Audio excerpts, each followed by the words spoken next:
আমি দেখলাম কয়েকদিন আগে বিএনপির ওয়েবসাইটে 2 দিন আগে বা হয়তো গতকাল আপনারা একটা ভিডিও আপলোড করেছেন যে যখন ওখানে আওয়ামী লীগ নেত্রী একটা ইন্টারভিউ দিচ্ছেন তো ওনাকে আবেদ খান প্রশ্ন করেছেন আপনারা জামাতের সাথে গিয়ে আন্দোলন করলেন কেন? উনি কি উত্তরটা দিয়েছে জানেন? স্ট্রেইট বলেছে মানুষের ভোটাধিকার প্রতিষ্ঠা করার জন্য আন্দোলনে গেছি জামাতের সাথে, অস্বীকার করে নাই। এবং উনি বলেছেন আওয়ামী লীগ তার আদর্শ থেকে বিচ্যুত হয় নাই। সহজ কথা।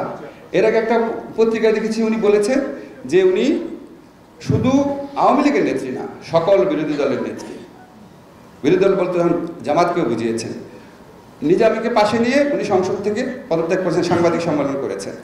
আপনাদের বিরুদ্ধে এই যে নিরন্তর প্রচারণা হয় বিএনপি জামাত, কথা বলি বিএনপি জামাত, বিএনপি জামাত, আপনারা কোনোদিন এই জিনিসগুলো ডকুমেন্টেড করে সাথে সাথে বলতে পেরেছেন যে আওয়ামী লীগ জামাতের বিরুদ্ধে আমাদের রুখে দাঁড়াতে হবে, আওয়ামী লীগ জামাতের বিরুদ্ধে লড়তে হবে?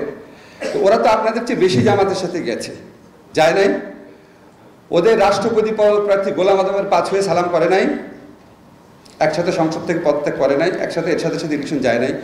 এই ন্যারেটিভগুলা কি আপনারা স্ট্রংলি বাংলাদেশের সাধারণ মানুষের কাছে বলতে পেরেছেন? বাংলাদেশে বিএনপি জামাত ইকুয়েটেড হয়ে গেছে কেন?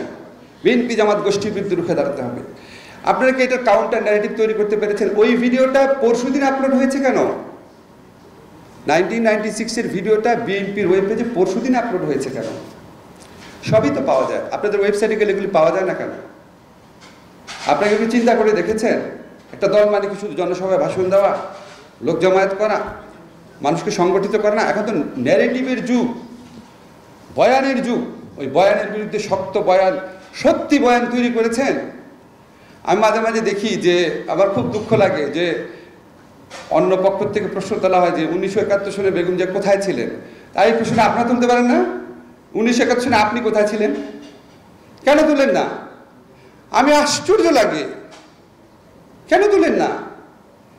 এত জঘন্য মিথ্যাচার, এত জঘন্য অপপ্রচার হয়, এটার উত্তর দেওয়ারও একটা নৈতিক ইয়ে অনুভব করেন না? বিচ্ছিন্নভাবে দেন, বিচ্ছিন্নভাবে দিয়ে শহীদুদ্দিন আইনি জেলেও গেছে, এটা তো কোনো মূল্য নাই।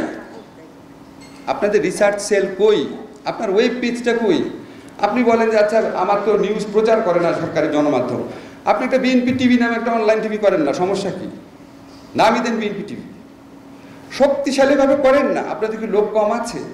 লন্ডন থেকে একটা ফোন পেয়েছে, উনি একদম বড় নেতা হয়ে গেছে, কিছুদিন পরে উনি মন্ত্রী হয়ে যাবে।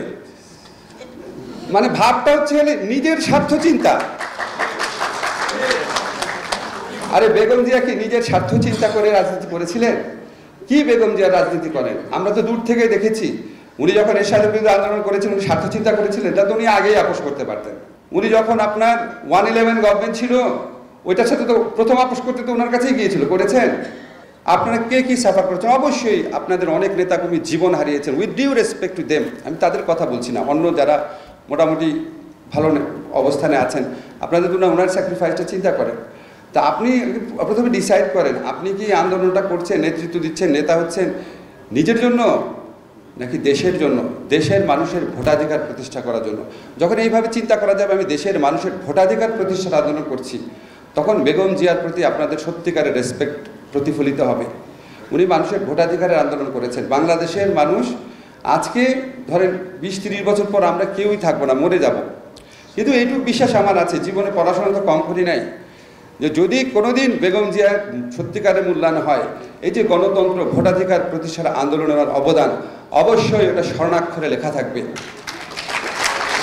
তাকে ভালোবাসলে, বাংলাদেশের মানুষকে মুক্ত করতে চাইলে, স্বার্থহীনভাবে দেশের জন্য এই জনগণের ভোটাধিকার প্রতিষ্ঠা আন্দোলনের জন্য কাজ করেন। কে কি নেতা হলেন, কে কি পদ পেলেন, সেগুলির চেয়ে অনেক বড় কথা। সরি আমার ছোট মুখে অনেক বড় কথা বললাম, যদি ভুল হয় মাফ করবেন।